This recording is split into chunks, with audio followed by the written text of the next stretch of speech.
welcome to the Prospect Podcast. Another great week. I have myself here, Coach Schumann, and Coach D, as always. Sometimes to my right, sometimes to my left, depending on how you're looking at the screen. But for me, it's on my left. And then we have our fantastic guest today, Coach Kiy Hester, who's one of the most prolific players as an athlete out of New Jersey. Was a fantastic player in high school. One of the top players in New Jersey. And then he went to Miami and then transferred over to Rutgers and had a great career there. Was a fantastic player for them. And now is coaching at Depaul Catholic High School. So everything comes full circle. He's getting an opportunity to coach with some guys that he played for and learned from, and is now coaching younger people and really helping develop them, which is really great to see. So it's great to have you on, Kiy. Thank you guys for having me. Just being back coaching. The place I started. Like you said, full circle, man. It's amazing. And then I have my head coach, who's now the AD. He's the D-line coach, and then my DC, when I played, is now the DC again. So a lot of familiar faces. Coach Camp, his brother, two brothers coached me at Rutgers, and then their family bloodline coaching. So it's a lot of wealth and knowledge that I'm learning, from those three guys. And then the staff is amazing. A bunch of other guys that play high level, and just teaching me, the game. Now it's a different perspective of me playing, and then even helping training kids now, training and coaching and just understanding the ins and outs and nuances of formations, different way of breaking up film. It's just like a whole different perspective. No doubt about it. For people who don't know, talk about your career as an athlete, as a high school player, and college, and then obviously what brought you to coaching, what made you want to start coaching and working in football. So my journey was kind of weird. It was I was growing up. I didn't play a lot of organized sports. I was in the park. Doing different things like that. And then I think it was my first sport was actually baseball. So I started playing baseball. I was like, athlete, just trying to figure out what to do. And then basketball and football was actually the last sport I played. So I played like seventh grade. And then in my child eighth grade, had a weight limit. You had to have an X on your helmet. And I'm like, I'm not being a tight. They want, tight end DN. I was, the fastest kid on the field, but because I weighed the most and I was taller than everyone, I would have had to, have my hand in the dirt. And I was like, I'm not just, I think it was just having, put the X on the middle of your helmet when you're a lineman or right oversized. So that kind of threw me off. So I ended up playing AU the whole year round. So I was playing with players that was, Tim Thomas team, but Jimmy Solomon was running it, and a lot of good guys. That program produced a lot. I was actually on the team with Briscoe, Nasir Barino, who's actually the coach at Shabazz. So, I was with, a bunch of guys, and actually the DePaul assistant, who was the head coach at eventually my senior year, Coach Hagan, he recruited me and my guy Juwan Carter, who's a senior that they won the counties my senior year at DePaul. He recruited us too, and I went on the visit. I loved it, but I actually I never heard back from him. So I ended up I was living in Bloomfield. That's the town I grew up in. So I was practicing in Bloomfield, doing 7-on-7s. Basketball starting, I was still in eighth grade, starting varsity, getting a lot of reps. And, DePaul called my mom, like maybe right before training camp starts. And they're like, hey, we've obviously found, some money scholarship, we want, Kiy to come. And at the time, all my boys from back home. So I'm like, I'm going to just stay. Like I lived, literally my backyard where I lived in Bloomfield was like the stadium. So I could hear the games like in my house, like at the night games, like, I'm talking about like if I walk through my backyard, I walk through like a little bridge, like I was at the high school field. So it was like, and then one of my good friends who ended up going with me to Rutgers was actually played baseball at Rutgers. So his dad was the head coach and still the head coach there now. He actually coaches on the staff. So I'm just like, it was an easy transition. Our eighth grade team basketball, we're like our 2 years in middle school, 54-3. So we had athletes, and my boys, three out of five of our starters end up starting varsity as freshmen. So, that was the class that was, supposed to bring Bloomfield back, prominence. And, they end up losing in the overtime in the state championship to Montclair this senior year. So and ended up having, I think section basketball final. So, our class was really loaded, but my mom felt like, going to DePaul was an opportunity that, I'm second, second youngest of six. So none of my siblings played. So she just felt like that opportunity I wasn't going to get, especially if, we didn't have the money like that. So if, scholarship was going to allow me to go there, like I should take that opportunity. So I did. So I went in, I didn't even go in playing football at first. I was playing basketball, in the gym doing summer workouts with Coach Mack. He just kept coming in the gym bothering me, like, oh, I heard you're a good football player. I heard you're a good football player. But at the time, in my head, I'm going to the NBA. So I'm like, Right. basketball, I'm just like full, I played travel players for a year straight. So, I was, got my skills right. So, and one day he finally, he's like, hey, like really good at football. So I'm like, all right, I go to the meeting room, first freshman, first time in there. So this is like maybe the second week of camp. So I come in, the whole room got quiet. And, talking to all my boys now, they were like, oh, we thought you were a coach when you walked in. Because I was so tall. So the whole room, got quiet. So I went sat in the back, and then obviously they introduced me. And, the first couple of days practicing, I didn't even have cleats. I was, running around with basketball shoes, but, I was doing my thing. And then, that happened. So we go, I think, third game of the season playing West Milford. I have 3-punt returns in the first half, and then I see Coach Mack like going like this to the head coach. Was like, and then that following week, our starting quarterback, who was playing corner as well, ended up like high ankle sprain, and right there I was starting varsity as a freshman. So took my bumps and bruises, out there, fast and I could play, but just not trusting myself, just not a lot of experience, and especially going from freshman to varsity, the game speed, it's a huge difference. Saturday I'm playing freshman, and then Friday night, I'm in a crazy game. I think we're playing Demorest. They had I forget the kid's name. They had like a big tight end, and they just kept throwing posts. They just throwing posts, and he was just boxing me out. I think he went to Boston College. I forget his name. He was I know you're talking my about freshman year. He was like 6'6", and I was frustrated just because he wasn't better than me, wasn't faster than me. He was just literally they running posts, deep posts, just boxed me out in the corner. We playing off man, and I just couldn't stop it. And that was like my first welcome to varsity, and I was like, man, I gotta sharpen my tools. You know what I mean? So then that happened in the sophomore year. Oh, actually, it's a funny story. So they moved me up. I was supposed to play offense and defense, and ended up not playing. So my coach, not playing offense. So I was, pissed at Max. So that whole spring leading up to football, I was like, I'm not playing football. I'm like, I'm only playing basketball. He's in the gym, bother me. My gym teacher, I'm kind of like giving him the cold shoulder. And then basketball season starts. First game, I get offered from Rutgers in Boston College for football after seeing my basketball game. Started basketball freshman too. And then I'm like, oh, I'm playing football. I'm like, after that, I'm like, yeah, I need to. And then that's when I met EJ, and he had ETS, but he was training at overtime in Wayne.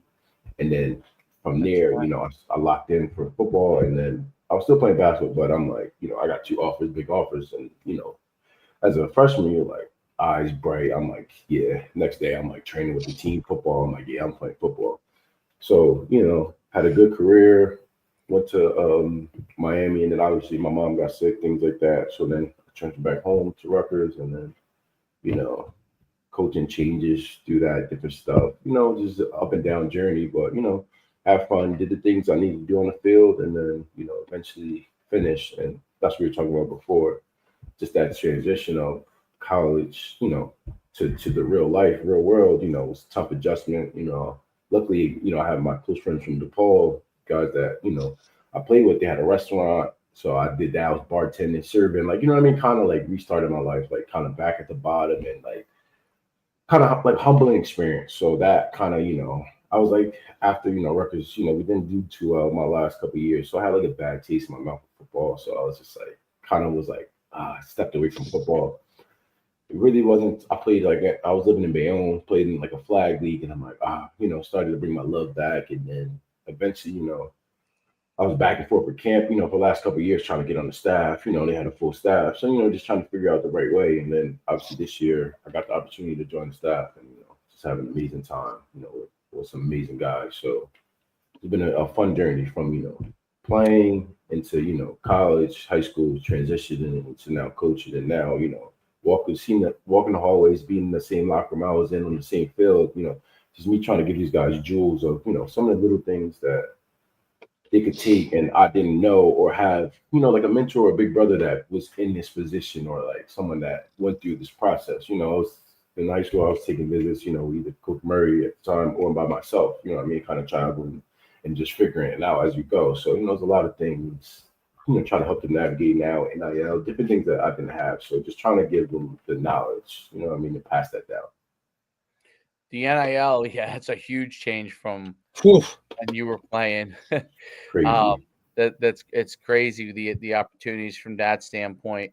What was so when you kind of transitioned from being a basketball player and kind of moving that dream to football, what were some of the things some of the challenges that you had, like from a mindset standpoint, in order to take yourself to the next level from a football standpoint? Well, I think with basketball, obviously, you're tough, fast, but I think, me being a corner and safety and like, having, obviously offense is fun and like, everyone wants to catch the ball and score. But, I had to talk with my coaches early and they were like, if you really, want to excel and take, go further, like you're going to be a defensive guy. So I think just changing my mentality of, you got to have a loose screw and like, you got to be, a different type of guy to be on defense, especially at a high level. And as a safety, controlling the back end and, just getting everyone online and then also, playing with aggression. Like I pride myself on being tough and physical. So I think that point of just changing my mentality of, kind of basketball court, you can't run around tackling guys and, you obviously it's more finesse. So I think really my mentality of, hey, like if I'm going to be a guy on the back end and controlling things at a high level, like, I got to be a little nut job and, play a little screws. So I think just kind of tapping into that, like when I'm on the field, like just be a maniac, like, you know what I mean? And I think that was probably the biggest thing, just changing your mentality of, finesse on the hardwood and then going to football, you're in pads and you just hit everything moving. You know what I mean? Mm-hmm. Yeah, I think that's definitely a big transition. But of course, being a basketball player, also naturally, when you're playing safety and being able to, go after the ball, I think that's being a ball hawk and playing basketball certainly helps with that. Makes 100% lateral movement, and I was started at corner. So, I mean? I was just like playing defense, shuffling, reading the guy's hips. So I think it just correlated easier to, from basketball, I mean? I wasn't our top guy, but I would always cover the best players. So, I kind of took pride in defense already, even on the basketball court, even before I got to Depaul, I was, oh, this is the guy, I'll kick eyes on him and just, match up. And even once in football, things like that, we got, different matchups. Like I would be the one to like, and I would take the ownership of like, hey, I want to cover this guy, like put me on him. You know what I mean? And I think that helped me as well. I'm very competitive. And like, if you ask anyone I play with, I'm always the first one, talking junk to everyone, hyping the team up. And that was, what I thrived at. I think that helped me play better and faster. No doubt about it. What was the experience like when you went from going from Miami to going to Rutgers, and then who did you play for when you were at Rutgers? You played for Ash, right, Coach? Ash, right, Well, I had Flood 2 years, and then Flood. Okay, that's right. That's right. Everything happened, and then a bunch of guys, this whole staff got fired. So then I had Ash for my last 3 years. Okay. So that was probably two different experiences as well. I can imagine. Definitely. Night and day. Night and day, meaning Flood was more positive and Ash was negative, or which I just think two different styles. Flood was he's a player's. He's a player's coach. He's a guy. You can see that. Sit in his office and just talk life. Have a conversation.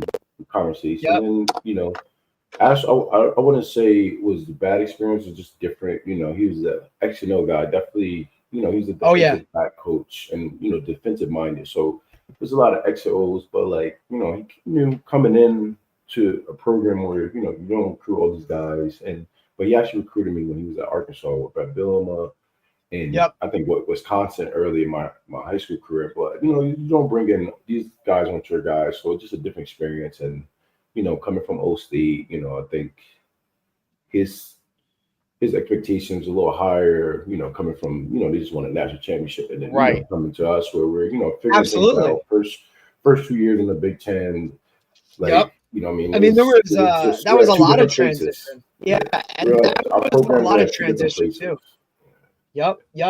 And because he was also, you're going from Flood, who was with Coach Shiano, right? And had Jersey ties. Correct. It was very similar mentality. He knew the guys in Jersey. Now Coach Ash comes in. He's not from here. Guy from Iowa. It's a different language. Yeah, it's just, listen, the Northeast is very different, dude. It's like, different. And Jersey here, itself. Like, a lot of people you can't relate. If you're in, and especially if you're not around it enough, it's like almost, you come off as arrogant or like, just not easy liked, as just because of our attitude and our toughness. And I think that's one thing, blue collar and Jersey football is we're tough, and a lot of people take it as us being cocky or take it the wrong way, and it don't rub people the right way. So I think also that that makes a lot of sense. Yeah, Jersey athletes too. Just because of where you grow up in New Jersey, like they have the ability to like be tough and a hard ass 1 minute and be laughing the next minute. And that's weird for some people outside of this area. Like people are a lot of times are one way or the other, like more of a hard ass or more of like loose, but in New Jersey, because of the personalities that people have there and the way they grow up, they're able to be really, really tough. And then all of a sudden be like able to laugh and crack jokes. Yeah, people who sometimes have a hard time understanding that outside of New Jersey because they don't really know like how to take it. You know what I mean? They don't know how to take. Like, is he like fun loving or is he like a hard ass? Like, what is he? And it's and you probably know that too, like going down to Miami too, right? And playing down there, like it's a different world. And what's so interesting to me is that Flood obviously understood that. I'm sure Shiano understands that. And Flood was an offensive guy more of. So with the defensive guys, my guess is like those were the guys he was gonna be more like relaxed with, because the guys that he was on top of probably more of those linemen, and that was always his thing, the line. And he was a line guy. Kiy was in the limelight because, like, I mean, you're getting a deep when Ash came in, defensive guy, especially defensive backs, like even more so. Like, defensive guy is one thing, but he was the D-backs guy. That's like, you know what I mean? So, Dave, you've seen, right? Like, so the head coach always flocks to a group, right? Like, there's always like Saban was a DB guy too, right? Like, he would be working with the DBs, or like Flood was an offensive line guy. He's always going to be hanging around the offensive line. And the other part, Kiy, that I think is like really is that like Ash came in and you were already there, right? So even though he recruited you at a different school, he didn't recruit you to Rutgers. So that's already a different type of, hey, I kind of got to earn this guy's trust, or, whatever it is. We're always looking for that fulfillment of, hey, how do I get to be this guy? When in reality, some coaches, you might never be that guy ever, right? Because you're just not a guy he would have recruited if that was him. And I think the other part too, the transition into the Big Ten is a huge thing that I don't think many people talk about. Now you're going from the old Big East and playing those certain teams to now be in the first couple years within this monster. I mean, we're talking like, people argue back and forth with who's the best conference in the country type of thing, where your Rutgers already kind of going into it at the bottom, right? Because Rutgers football, like, hey, all right, you're coming in here and like, you're not Ohio State, you're not Penn State, right? Like, why are you guys even here? That whole thing, I think, is just a different monster that you had to deal with within the roster itself, on top of Flood and them leaving in a manner that is painted a certain way in the media, right? Like, so everybody is kind of looking at like, right, it's a negative thing, and you know. So, and then right, we're in the Big Ten East, right? So we're playing our division games. Maybe 5 of them are ranked in the top 25. Yeah. 3 or 4 of them are in the top 10. You know what I mean? Yep. And then, like you said, the way that Floyd got fired was in bad fashion. So Ash, he came in automatically, like which is understandable. Yeah. That there's a problem in the program. Like, I got to get rid of Correct. guys. He came in. Yeah. Yep. So he came in and it's like, look, this is an undisciplined program. I have off the field problems. I need to come in with a hammer. And on top, like, he is already that type of guy. Like, his coaching style is that hammer. Like, this is how we do it. I'm a defensive guy, right?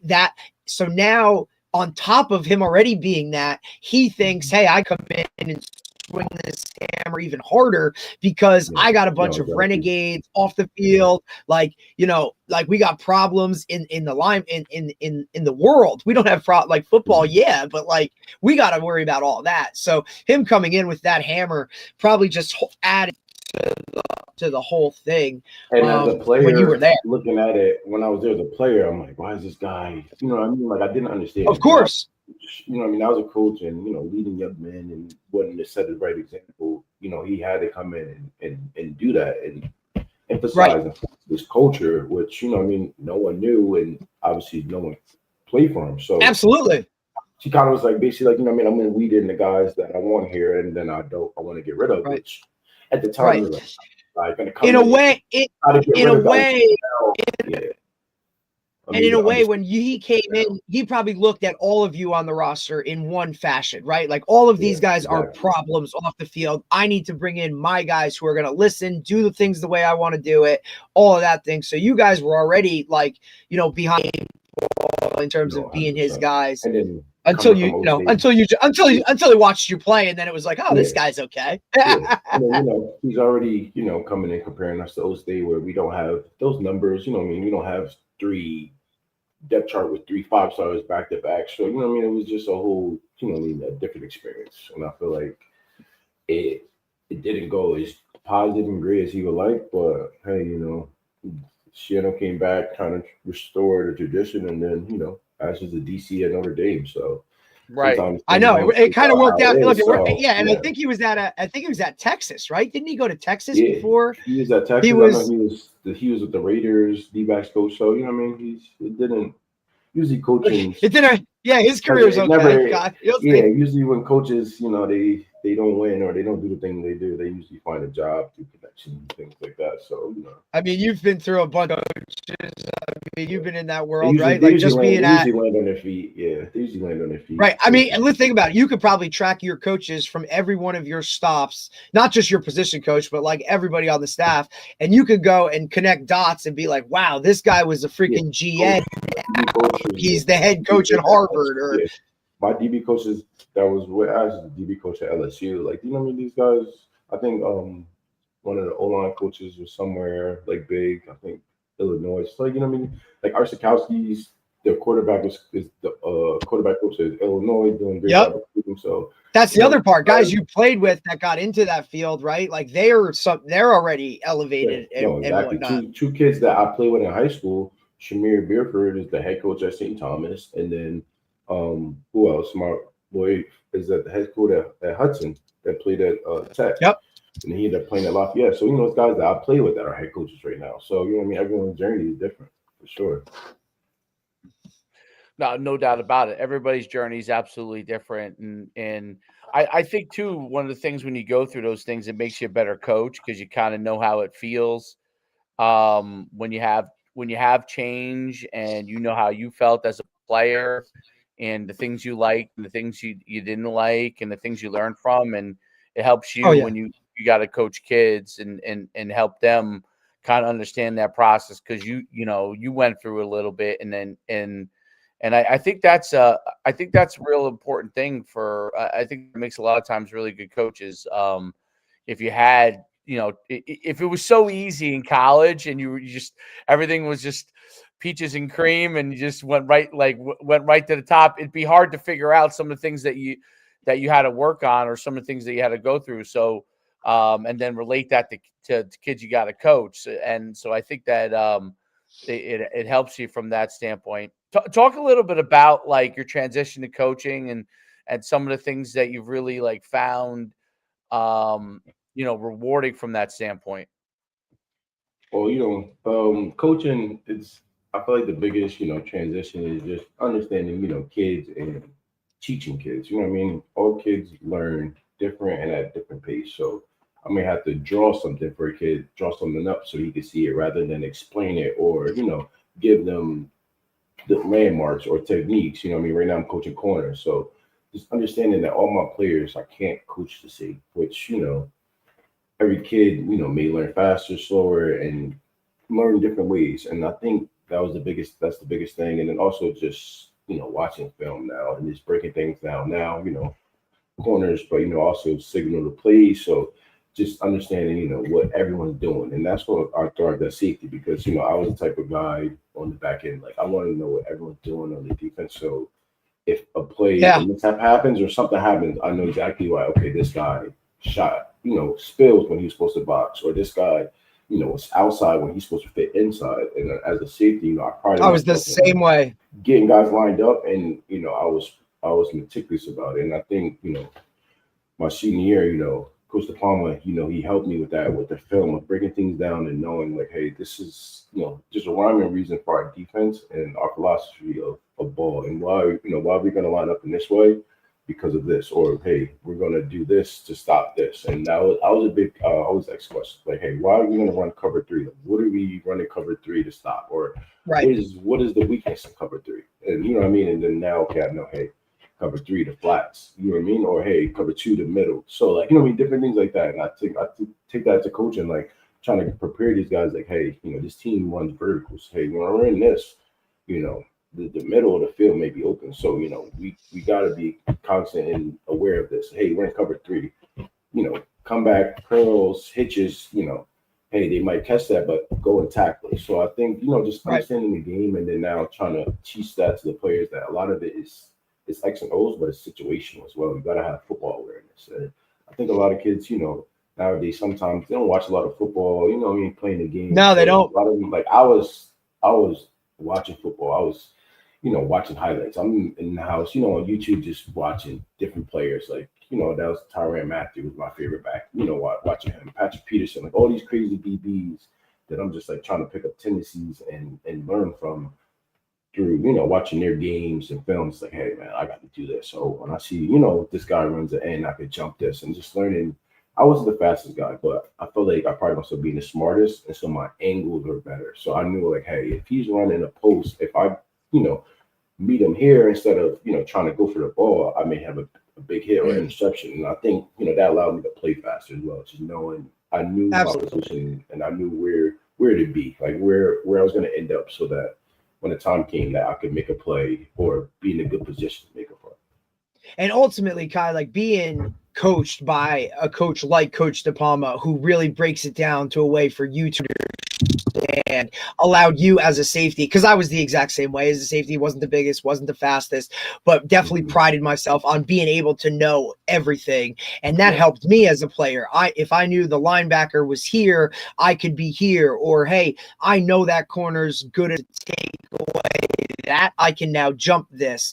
That is going to, and that was what made transitioning to coaching a little easier for me, because now you knew the pieces of the puzzle and where they needed to kind of fit in. Whereas there's a lot of guys out there, Kiy, and I'm sure you've experienced it, Dave and I have, that play one position from the time they're 6 years old, and that's all they know. They don't know football outside of whatever position it is that they played.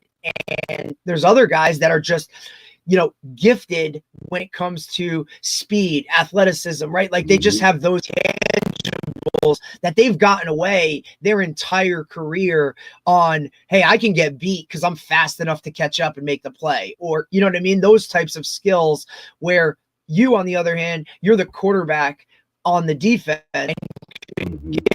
guys lined up, that's going to help you so much more in coaching, because now you can coach that way and teach those guys like Coach DePalma kind of taught you.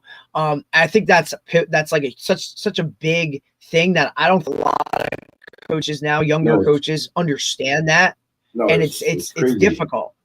It's different, because I poke fun at the players now, you know what I mean? Just because when I played, and we were obviously the smaller Catholic school, so a lot of us went both ways, special teams. And yeah. You weren't. Hey, listen, you went back to a different DePaul. You went back to a different DePaul, right? A lot of those schools, have guys that play offense and defense, and once Coach Camp came, he like the last couple of years, he's done that, and where we had guys that play offense and defense. So I'm always poking fun like, oh, you guys, I was different. Like I didn't leave the field. Like, you know what I mean? This is like me trying to push these guys to hype them up. Like, hey, like, you know what I mean? Just give more. Empty your tank. When I was here, of course, starting every special team. I was catching passes. I was, on the back end, returning kicks. So like anything I could do to help the team win. And that's what I'm trying to instill in these guys, that like, you got to just put your body on the line and just give effort at everything when you're on the field. Because, you never know, especially the senior, like, I said, I didn't win until obviously my senior year at DePaul, and and we set the precedent for the next 10 years where we won 6 or 7 championships. So I just feel like you did the right way. So you kind of got to do you got to do things differently and just sell out. You know what I mean? No doubt about it. I think that's a big thing, is like helping people to understand that and getting them to push themselves to the next level. What are some of the things that like you like to relate from like your own experiences and things that you had to learn to players that you might coach? Like what are some of the important like values you want them to understand? Some of the biggest values, I try to preach is just being coachable. Like if I'm correcting you, I might get on you. It's not because, yelling at you, though, I hate this kid. No, it's because I see the mistakes you're making, and I don't want you, I always used to say, and even in college, repeat offender. Like, I'll tell you once, right? Correct it, and then that should be the last time that I should correct it. Obviously, easier said than done, but now if I'm telling you every day, going to game, I'm telling you the same corrections, and you're making the same thing. Now it's like, you got to understand that at this level, you can't, if they see one thing on film and then a coach is so good in this league that they're going to go back and attack it. So you have to correct it the first time, and then now be cognizant of, hey, like I did this rep 5, rep 20, I can't do the same mistake from rep 5. And I think just, still on that, and then just understanding also football is short-term memory loss. So, you might give up a play, you might miss a tackle, but now go make that next play better than your last play. And I think, a lot of kids, mentally, sometimes the capacity of, them, their feelings, they're all over the place. So right, miss a play, now you're down for now they're down in there for 2 quarters, and now that, goes from you missed a tackle to give them a touchdown. And like, now that could lead to you taking yourself out the game, and then eventually as a coach, you're like, hey, I'm gonna have to pull you. Now, you let one event, control the rest of your game. So just getting them to understand that, football's a long game. Like we just played in Maryland, we were down 21-0 at half, and we ended up came back and then losing, extra point, and just even our kicker, just hey, you're gonna win us a game this year. So take that, learn from it. And I was telling those guys, look at the score, like feel this field, like understand it, and like make sure this feeling hurt, because you don't want to feel this again. And now, I related to my senior year where we beat Paramus and then lost to PC. Depaul and those guys were flying around and they beat us, and we were, heartbroken. Senior year, our season's over, and then I think we rattled off like 8 straight. We lost 1 more to Joe's, and then we won the state championship. So, saying everyone's journey, last year they I think they won every game, lost to Del Bar in the last game, and then won the championship. So, you're going to take the lumps and bruises, but it's just how you respond to it. And that's the biggest thing, just having them respond the right way when, things aren't going our way, or things, plays, they may not make a play, miss a play, but it's how you respond to it. Well, that's a big point of being able to respond, and you guys showed that obviously in coming back, and keeping them to be able to do that over and over again, because high school kids, I think that's the hardest thing, is even when they're really good athletes, like something doesn't go their way, getting them to keep coming back, like you talked about, and keep fighting, because there's always another play. And you talked about that short memory. Like, that's one of the things you probably learn as a defensive back. Like, if you get in your own head, God, yeah. Yeah, if you get in your own head, it's over, right? So, it's gonna call the next 3 or 4 plays. You know what I'm saying? Like, it's not gonna allow you to do that because you're still dwelling on what happened, back there, and those plays are gonna happen. No, 100%. Yep, and I think that's a real important thing. What do you see as some of the, like, so as someone who played at the highest level, what are some of the things that you're seeing in football, like as far as trends with players and things that they're looking for, and some of the things that you advise kids from let's say a recruiting standpoint as they go forward, like college camps and those kind of things. What do you try to help kids with? Because what it was like back when you were coming out is completely different now. Like the whole recruiting it's not even close. I think, the big thing is just putting good things on film. You know what I mean? I think body language is a big thing, and just coaches, seeing you on film, on special teams, doing different things. Like, everyone wants to, put out their film, off of the defense, but I think, coaches now, they value, you playing other positions, even like we say, Coach Palmer said, being position flexible. Like, hey, you may be a safety, but we may need you to play corner. We may need you to play, outside linebacker. And I think putting that on film and showing that, hey, like, I'll do whatever to help the team win will allow them to go further. And then I think a lot of guys, expectations of, everyone wants to go D1, but that's not the reality. And, it's 1% goes D1, or maybe even less. I don't know the percentage now, but a lot of kids got to understand that, their level of ball and where, their ceiling is, and some guys may have a higher ceiling. They may not be as good as you now. They may get offers and you may be above them, but your ceiling may be lower. So you got to have the right expectations. Then you can't listen to, outside noise of people like, hey, like, you got to be D1 to be great. No, they'll find great players all over. So I think, just going somewhere where you're loved and they want to coach you and you're going to play, you know what I mean? And I think that's the biggest thing, finding a great staff and a great school. At the end of the day, football may be over. I've seen guys, get hurt first year, second year, and now they're just going to school. So, go somewhere where, the campus is fun. Like, you know what I mean? Like, outside of football, you can enjoy it. God, that's great advice, right, Dave? Like, coming from a guy that's been through it, like, he literally hit on, Kiy, you hit literally the main points that we talk about all the time. The mission flexibility, right? Or the realistic expectations, especially with the way the transfer portal is now. Guys, you have the ability to go up if you can go and show out, and you feel like you were maybe missed coming out of high school, right? Like, you have that opportunity to go and play, or off the field. You look at even your situation, right? Like, you go to Miami, all of a sudden mom gets sick, like, hey, I'm coming home, right? Like, those realistic expectations, or go to a place that the main one that I love, Dave, that Kiy talked about, is go where you're wanted and where you're gonna play.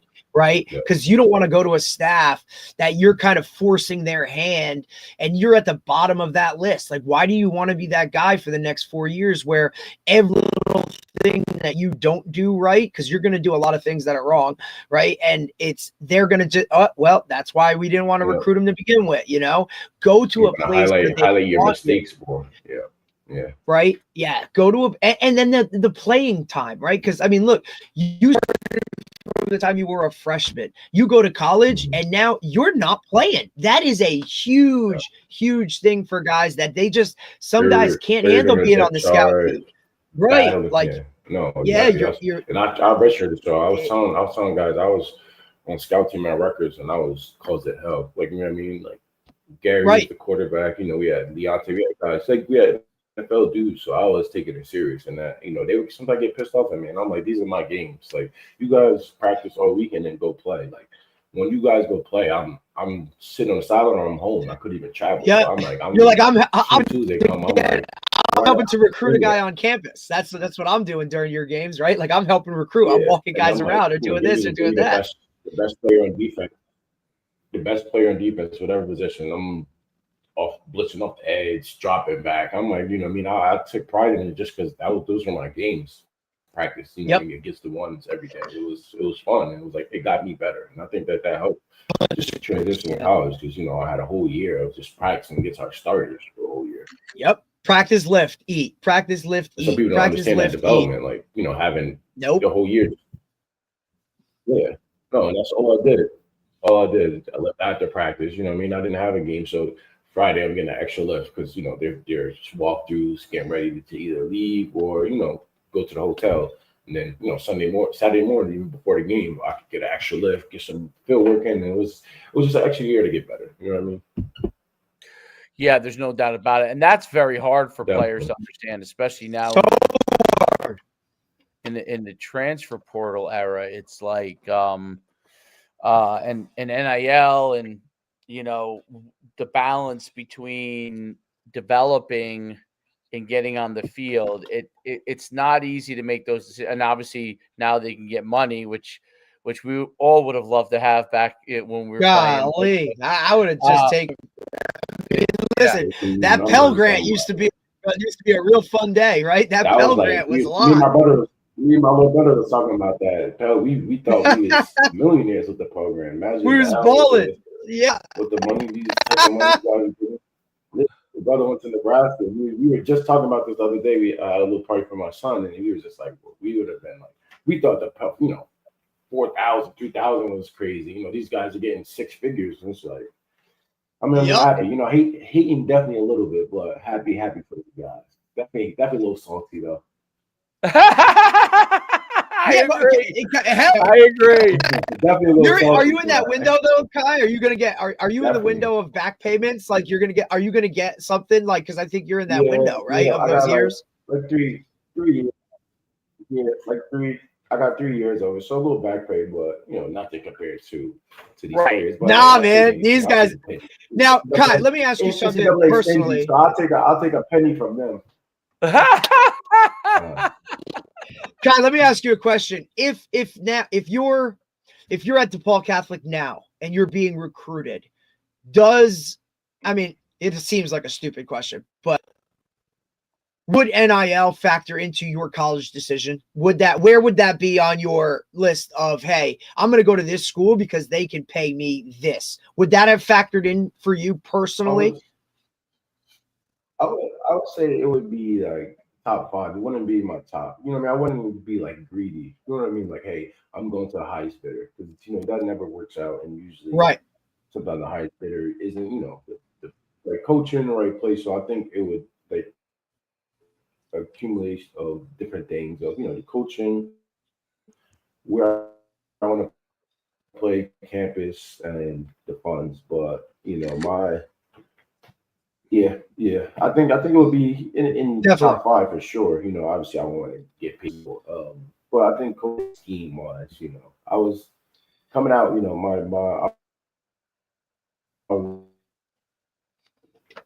really was supposed to go to Michigan State, but so be there by the time I graduated, which he ended up, go. I think a few different things would have came into place, but overall, yeah.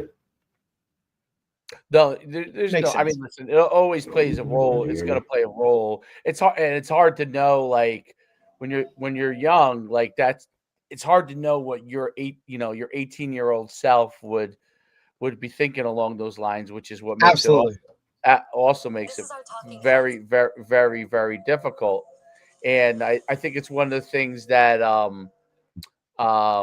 it is such a difficult thing right now. You look at Michigan, for example, right? Like a bad game by with the quarterback Underwood. $10 million. And Portnoy. He's getting Barstool money. Yeah. Yeah. Right. Immediately there's talks about like they like take it back. Yeah. And they're like, hey, is he gonna stay? Right? They're like, is he gonna stay? So that part is I think a lot of pressure on players because if you take the money, if you go just for the money or primarily for the money, and you're not there for the other part of it, because like he was originally going to LSU, and then and if you think to yourself, oh man, I should have went to LSU and taken a little bit less. As soon as that creeps in your head, it makes it very, very difficult for a young person, in my opinion, at 18 years old. Like, I wouldn't have been equipped to be able to handle any of those kind of things when I was 18. No. So God, you know, I don't know if I could be equipped to handle it right now at 51. So no way. There's no way. Absolutely not. So so that's a difficult situation. And then you have the same, and obviously quarterbacks are different in the sense that they're getting different dollar levels than everybody else, but they're getting like pro level expectations on them, meaning without the maturity of a pro level player, you have those pro level expectations on you, like to perform every single week. Like there's no such thing as like, you have a bet, as like, I guess the beauty of the old world was, coach might be real mad at you or bench you if you didn't perform well, and you might have some of the fan base mad at you, but it wouldn't be like people would be coming at you like they would now. And that's, I think that blocking out the noise is probably a much harder thing now for younger athletes, especially with social media. Like Say that. I'm sorry. Yeah, social media is another beast too. Social media, it's a whole nother beast. Well, I think that a lot of fan bases look at like now, rather than, hey, he's just a kid, you know what I mean? Like he's whatever. Now you put those dollars attached to a player. He's basically, hey, we're paying this guy as a college athlete. Like he better perform to the level that we're paying him. And you've seen some of these situations where guys go, they take the money, it doesn't work out, they leave, they bounce, and it's like now they're getting bashed on social media. And irregardless of whether you block it out or not, you're going to see that stuff, or someone's going to tell you about, hey, so-and-so said this about you. That's a lot of pressure for a kid who's literally just trying to figure out how to do his laundry, right? I mean, that's really, really difficult. And attach those dollar signs to it. And once you take it, here we go. Talking about like, oh, player got to reimburse this school and the donors. This. Yeah. And you have like it's a free agency every single year. It's wild. It's very hard. It's probably very hard for you guys because you coach such high level players for high school, right? That the conference you guys are in, the type of players that you guys all have, and then you got coaches that are recruiting these kids, and these kids are trying to figure it out, and then they ask you, and it's like, woof, it's like. It's almost like the difference between college and high school before was like, okay, if pro scouts are coming around for you, you were like truly legit as big time as it comes. But when they're coming around with high school and possibly with money, and you don't have the same advisors that you have at the pro level, which is also, I think, a very, very, very difficult thing, because the NIL is like, you don't have to be like a certified NFL agent, and you don't have to go through those kind of things to be an NIL agent. You could just be any guy that's helping somebody get a deal. So that's always a hard part.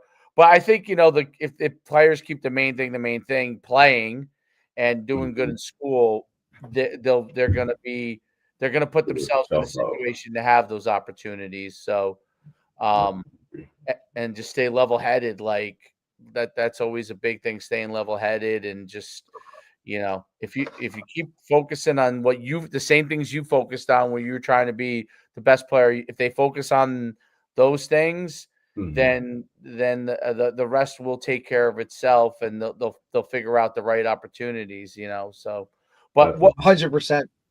Kiy, I know you Dave, Kiy, you have a meeting, right? Hard out. Yeah, I gotta shoot to a work meeting. Yep. All good, buddy. All good. Listen, I told there I want to come back, talk ball. I could do this all day. So, man, it's so, listen, Dave, we got one. He's in it now. Like Kiy, you drank the code. I know, buddy. Like, and now you're in it, man. So listen, we appreciate you taking the time. Good luck with everything. Tell the rest of those guys that we said good luck. And listen, we'll have you back and we can talk some X's and O's and all that kind of stuff. Appreciate the time, man. Good luck, man. Oh, hell. Keep doing your thing. Keep doing your thing. Thanks, guys. All right, bye. All right, man. That was great. Dude, hit on some really, really great points that I think our viewers hearing it from somebody who's been through it, right? About choosing the right school, where to go, right? Like that transition from, just coaching staff and all those, the stuff that you're going to see if you want to be that high level player, coming from a guy who's literally went through it in high school, went through it in college, right? Like he dealt with wasn't even a football guy, right? So we see that transition of like, hey, now you're a football guy. I mean, that's like to hear it from him firsthand. And even though, he wasn't an NIL guy, he's removed from it for a little bit, but now you can see like what it really is all about coming from somebody who's been, boots on the ground dealing with it. And man, he was a hell of a player, dude. Like he was a phenomenal player. And even when he made that move from Miami to Rutgers, people were, oh, well, you couldn't hack it at Miami or whatever. Nobody knows situations of things that happen off the field. And life comes into play. And still, coaching transition while he's at Rutgers and still has a really, really good career. But the one thing that I don't think a lot of people understand, Dave, because obviously we went through it, is finding what life is like after football. When those dreams of NFL and high level, whatever are gone, what do I do now? Right? Like, yeah, I have a degree, but that doesn't fulfill running down on kickoff. That doesn't fulfill working out and prepared to be a starter. That is a really, really scary time. Like, and I'm sure you can attest to it. I know I went through that phase of like, what the hell do I do now? Right. Especially for me too, because I had to go an extra semester at school. So I had to go to fall for a fall semester of like being on campus, but not playing football. Really, really like a lot of mental fortitude needed to be done to be like, what do I do now, man? Like, what's my calling? Where, how do I set new goals that aren't football goals? Like, that's a lot of pressure and a lot of like, so hard, man. It is so hard. I was glad that for me I was a little lucky in the sense I was in the MBA program. So my 5th year I was already in grad school. So I had graduated in 4, so I was already in grad school. So I was there an extra year not playing, but it was a little weird. I'll agree with it. Like when you go out to the bar and everyone's like, hey, and these guys are like, hey, I'm out. Right. Yeah. Or like, hey, I'm leaving because I got, you're sitting there like, hey, I'm good. Like, what time? You're like, hey, let's get after it. And they're like, hey, we have a game in 2 days. Like, I can't get after it like you want to. Or just walking across campus, guys, like, why do I have a class today at 1:00 when I should be going to practice? Right. Like that was weird. I used to have a class in the middle of the afternoon when they would be practicing when I was done. And I'm like, oh shit. I did enjoy the free time. I did enjoy the free time. I'd say that. I think for me was not so much in season because I think I was prepared to like not put on a helmet ever again or not have day to day. It was the off season of, hey, I'm normally working out right now, like really, really hard. And I don't need to get up at 6 a.m. and get a workout in. Or even just the workouts in general. I don't need to be doing heavy hang cleans for no reason. What am I doing here? Right? Like I can remember my boss, because I was working at a gym at the time. He's like, dude, you're not playing football anymore. You don't need to you don't need to have 315 on the squat rack anymore, dude. Like you never have to do that shit again. And it was like, that's interesting, right? Like, I don't think I ever have to do hang cleans again, right? Like, it was just weird because I didn't know. I had always worked out to be a football player. I had never worked out to like stay healthy or, look good. I worked out to play football. the only reason I was in the gym, it was just That's mentally really, really freaking weird. Why do you think you see so many O linemen like drop a bunch of weight when they stop playing? And then DBs, go the other way, right? Like I can play tackle now. Like it's kind of interesting how that whole thing works. But the mental side of that, it's like, hey, or like for you, you're still on. Like, why aren't you playing your 5th year, Dave? You're like, well, I'm done, dude. Like this is what it is. You know what I mean? Or I'm just going to school. Like to be was eye opening too. You know what I mean? Like, wait, this is how the other half lives. That was a whole different freaking ball game, Well, that's definitely a huge thing. I felt great. My body felt great. Right? I'm like, oh my God. It took me about shit. It took a little bit of time, but I would say within 6 months, I would say I felt pretty good. I was like, wow, no headache. Oh, that's interesting. I was like, I was like, oh my God, both hands work. Like my thumbs are working. Like this is amazing. Oh my God, I don't have my ankles aren't like, I don't have to get taped every day. Like what this is, I did coach that first year. I remember it was a really, really hard transition into coaching because obviously I still felt like I could play. Right. And I can remember I was coaching for Coach Matt Sakis at the time at Butler, helping out. And he's like, look, man, like he took me aside one day and he's like, dude, I love the energy, the fire, like that. I wanted you here for that. He's like, but you have to realize now, like you're a coach and the playing aspect, like you have to just look at it through different lenses. He goes, and I totally understand where you're at because we've all been there. And this first year of coaching will be the hard year for you to now understand why sometimes when you're coaching, guys just can't do what you could do, right? And that's just part of coaching. I'm not going to get guys like that. You have to understand and look at it through a different lens. And, you got to be a teacher of it, right? Like you got to understand it. That's where I think Kiy excel faster than others is because he was a cerebral player in terms of, hey, I want to know what the entire defense is doing around me, not just my position. So I think that's going to help him, accelerate that. And plus, I mean, look at the staff that he's on, man. Like he's around really good coaches. He's coaching at a high level of ball in high school. That's going to help a shit ton.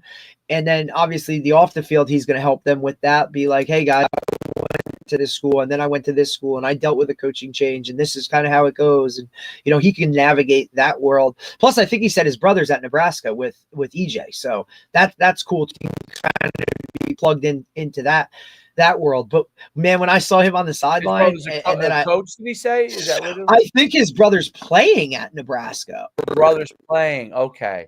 I think so. And we know we didn't get to talk to him about it. Like he was the original high school transfer portal guy. You know what I mean? He's got 3 state titles, people, by the way. 3 state titles at 2 different schools because he was at one for sophomore year, a different one for junior, and another one back to senior year, and he won 3 state titles. So the kid can play ball, and everywhere he went, like it was around him. But I remember him at Rutgers with Ash when that happened. It was like, hey man, are you like yourself? Because like, you know what I mean? Like you're dealing with a lot of that stuff. I mean, you dealt with it, coaching change within it.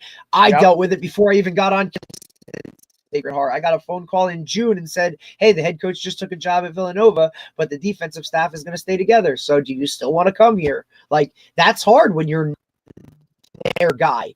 I mean, you literally lived it, Dave, firsthand. I mean, you had a position change and everything because of a coaching change. Yeah, so, I actually had a position change, which was. I mean, shit, you had the ultimate of like, holy shit. Like, no, dude, I want you to go play this. And you're like, okay, I guess. I wasn't recruited here to do that, but sure, whatever helps the team, like. Well, those are really hard conversations to have with guys. That is. I was unique in that I went to coach. I actually went to so you approached him and said, hey, I'm not getting on the field at this position because you barely use it. Like, I want to go here because I can help. Yes. I said, nice. I was, it's one of the things that helps when you have like a father that's a coach, right? So yeah, he gets it. I was like, I don't think he's going to give me an opportunity. Like I was the starter by the last 3 games of the year as a redshirt freshman, and I played all the time, even though.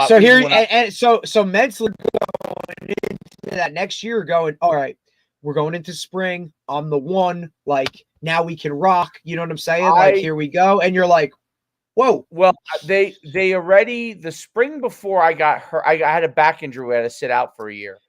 The spring. After which is a whole nother conversation. Literally after my redshirt freshman year, where I started at fullback, Holtz came in. In the spring, he immediately demoted me. Before I was the starter, I was demoted before you even got a chance to show what you could do. So my confidence was a little. I would say usually I was supremely confident person. But I was at that point like, am I not good? Like, what's going on? I thought the same shit.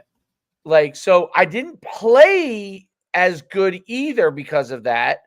So I had to really and then I had to back. Then I really, when Kiy was talking, I didn't get to really dive into it. But he talks about that, like losing the love for football. After that, wasn't even sure if I wanted to play. I was thinking about like, maybe I'll go run track somewhere. Maybe I'll, I did all the workouts. I said, then I committed myself. And I think one of the reasons why my back got hurt, because I went so hard in the weight room and running, I went from 200, almost 30 pounds to 215 because I thought he wanted like that option fullback.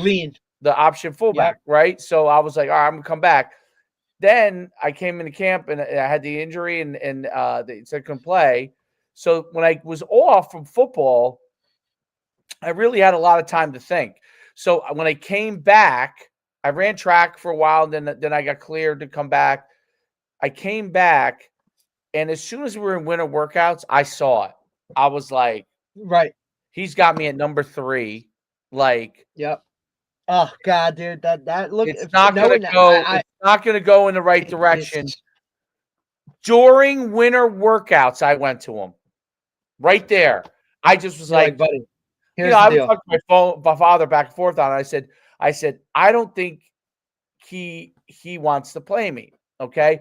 I was better than the guys that were in front of me. Yeah. That didn't matter. It didn't matter. But the one guy the one guy I had split time with, then I was the starter. He was the starter at first. Like I would say we were different. We had different skill sets. We both were very valuable, different skill sets. I was more of an athlete. Of course. He was more of like a bruising blocker. And look, the running back world is still that way, Dave, right? Like we've seen it a couple years, right? Running back by committee. One guy does this, one guy does that. I mean, look, you can look at receivers. Yeah. It's the same way. This guy can stretch the field. This guy can catch first downs. You know what I mean? Like, and that's how the guy before used us. The guy before used us towards our skills. Smart. So don't you want to do what the guy does best? You know what I mean? Like exactly. So I read a one-trick pony where a Marshall Faulk that does everything, right? Or some of these guys that are like, what do we call 3 down backs? Like, dude. Plus,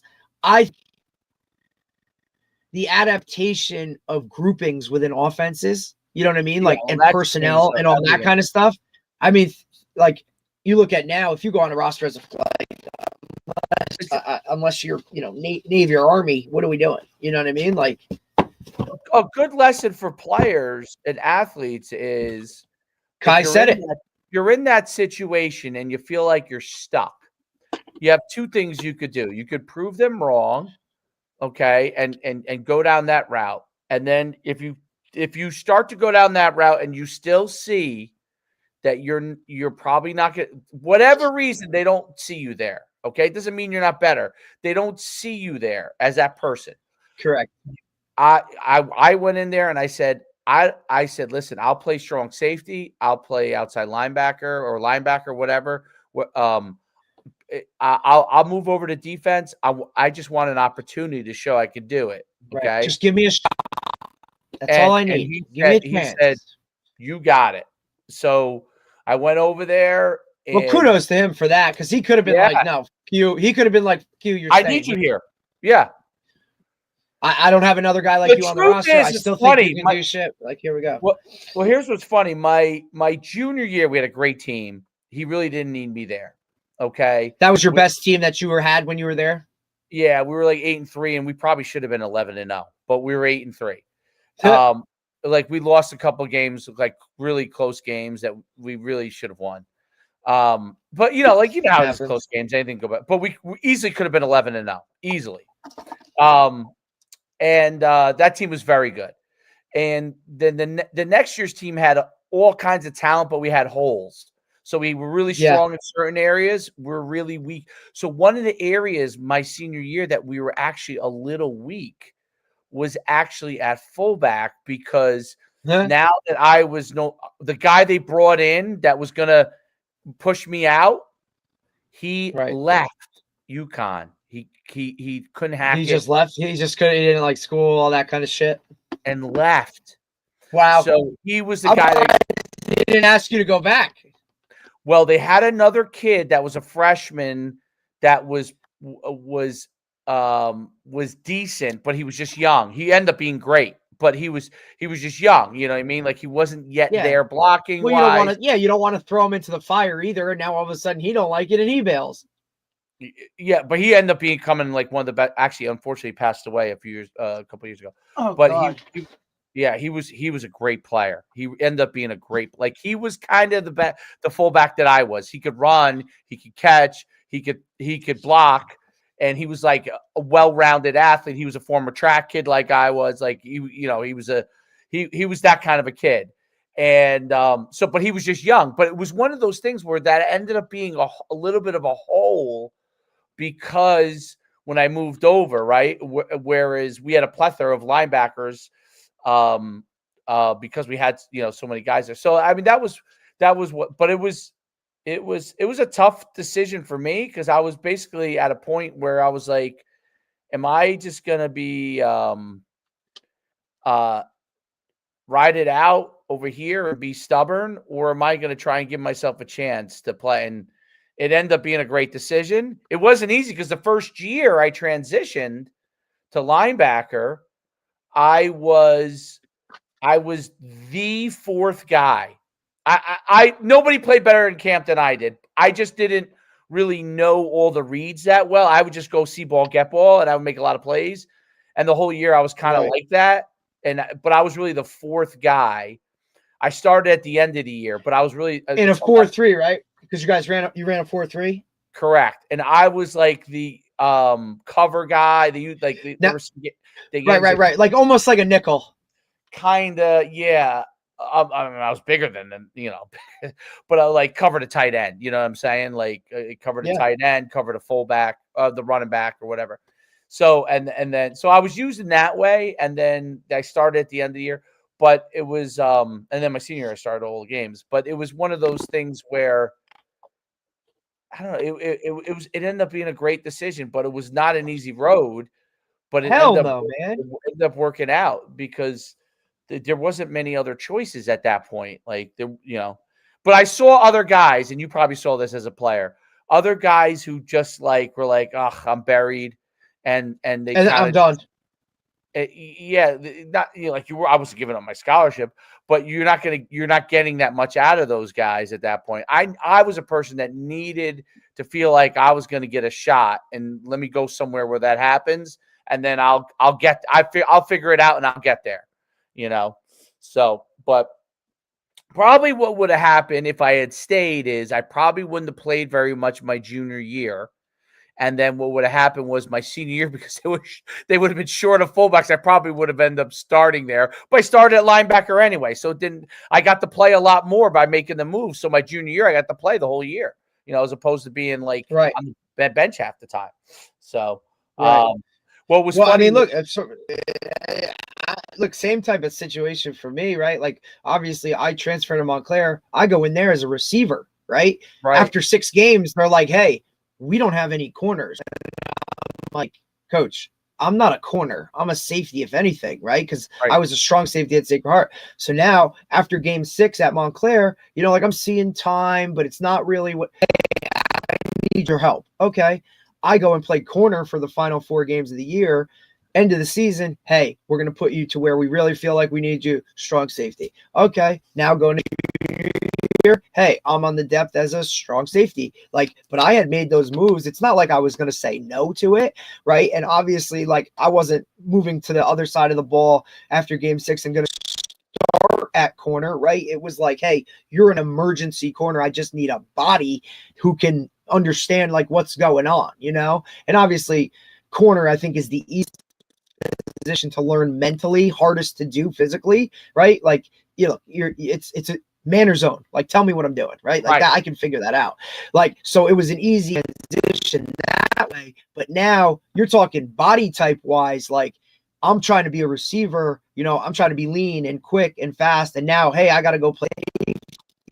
I need to put on weight. So that off season was like, shit, I went from like 180 to like 195. And in an off season, because it was like strong safety in the box. So some of that I think has to do with it. And then it was difficult because, you know, I wasn't recruited by the DC. So he didn't see me as the right fit for the type of safety that he wanted in his defense. So I had to go out and just prove the shit out of it every single day.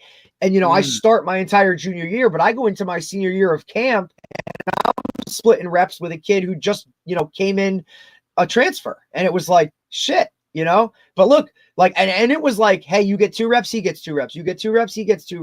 That's so and that was senior year after starting a whole time.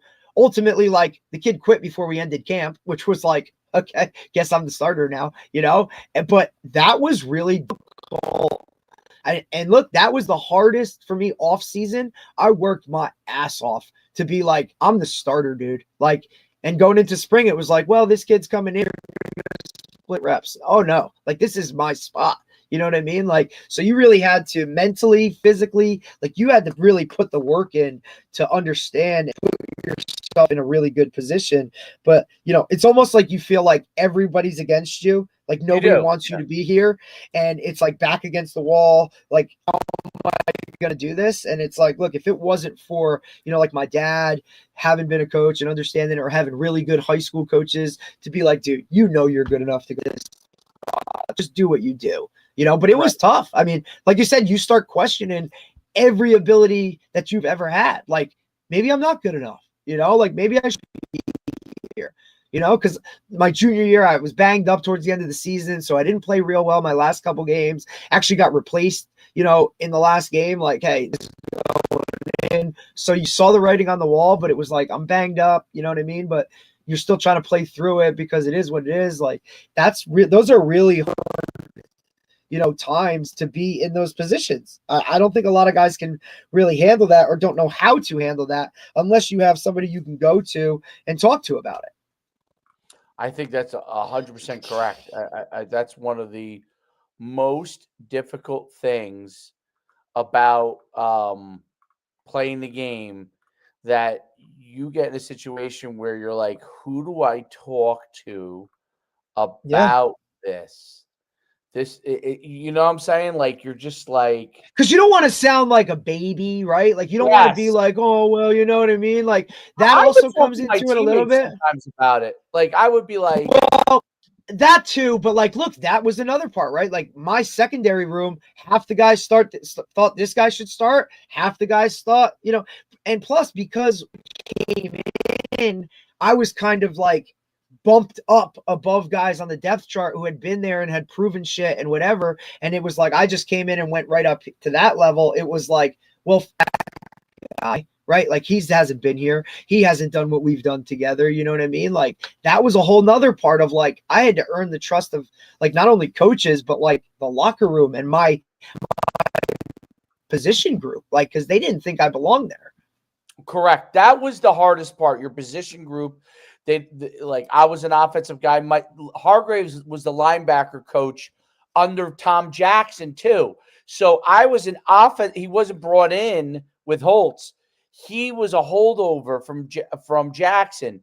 So he just knew me as an offensive player. Like, you know, to him, I was like a fullback, you know? So he's like, what is this guy coming? Like, to them, I was a receiver, you know, I was a receiver. What? All these guys, right? And it was like, wait a minute, dude, you just had a white jersey for the last 6 weeks. And also, I showed up in the middle, like the first day I was on campus and practiced was their first day of full pads. So they were already in camp. You know what I mean? Like, and I went in as a sophomore. So it was like, this guy, where did he come from? What the is going on? And it was like, okay.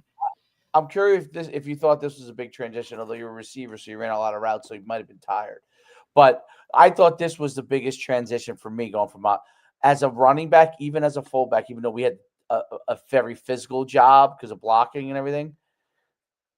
Practice was easy as a running back. It was so easy, dude. Really? Oh my God. It was so now listen, when you had when inside drill was there, you're like, okay, I gotta take out the ends. Like you mentally had to focus in team, you mentally 100%. Had to focus in team inside drill because you get your ass whacked. But I was always kind of focused anyway, so that wasn't really gonna be an issue. But the biggest thing was when I went to defense, when he blew the whistle and I saw Hargraves take off down the field and we had a sprint to every drill and we had a sprint in pursuit. I was like, what the fuck is this? I was like, we go until we do it right? Wait, what is that? Like one of the bigger things for me too was, and I curious to see if it was like this at your, like offensive guys weren't really looked at to fill roles on specials. I was a fullback, so you played specials. And I loved specials, irregardless of whatever position I was playing. Like I just loved it. So as a receiver, I'm not really seeing time. I'm only in a certain groupings. Like I wanted to be like, dude, I want to get on specials. And it was like, nah, we got other guys. Like, and I was like, shit. The second I switched to defense, dude, now I never left for specials. I mean, like, why is the strong safety? Am I the holder? Like, what are we doing? Like, I don't get it. There's nobody else that can do that. I held all three at Montclair State, dude. Like, it was crazy. And like, that was just a bigger transition of, look, I knew like for those special teams sessions, and we got a lot of time, 3 different segments within practice for special teams. Like I was working, whereas like as a wideout, I was just chilling, like, okay, maybe take a rep here or there, but that was different too, to kind of condition yourself in terms of that aspect of like, hey, not only do you play a role as our starting safety, but you play a role on every special team that we have here. Great point. I fullback, we played specials. So, cause you were basically, of course, you're running down what you were on the more offensive specials. So right. I was an out back for punt. I was a block or a guard or tackle in punt. And then on kick, I was on kick return. I was on the offensive ones. Extra point. I was a wing. Yeah. When I was on defense, the specials I played were punt return. I played kickoff until I was a starter, like a full-time starter. And then, but it's funny. My junior year, the first game I started was the last game, and I got hurt halfway through that game on punt return because I used to like to set guys up. And the greatest thing about becoming a starter next year is really the only thing I was the up back for punt. And although they never let me run any damn fakes, which used to piss me off. No, never. Listen, I always just wanted to return punts. And the only time I got to do it was if we did. The only time I got to return punts was if we went safe. I was the guy that got to go deep, and I was elated. I was like, please punt this thing. Please punt this fucking thing. I only wanted – that's all I ever wanted was to return a punt. Like, I loved return of punts. But you're talking kick return, front line and kick return for every year I was there. I was on kickoff every year I was there, right? Punt, I was a wing, which, by the way, one of the hardest fucking jobs in the world is being the wing on punt because you got to block 2 at once. It's fucking miserable. And then punt return, I was on defense, so I was already out there. So I'm lining up and trying to like stop a gunner from running down the field. I wasn't returning punts, but I was like doing that. And then I was a holder on field goal. And then on field goal, extra point block, like I came off an edge. Like, I never left the field for specials in, my 3 years at Montclair State, or my last 2 years. Just sophomore year, I really didn't play. But it was unbelievable, dude. It was crazy. That is, it's interesting.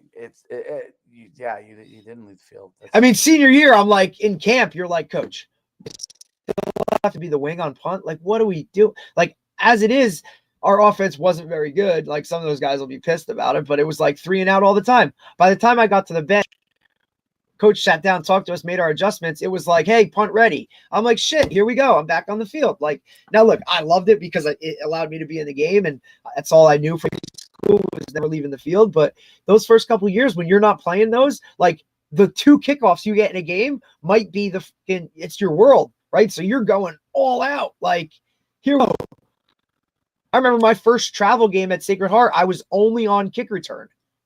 Damn. Like, different world. No, that's 100% true. Completely different world. It's interesting. Well, all right. Back tomorrow. We will see everybody then.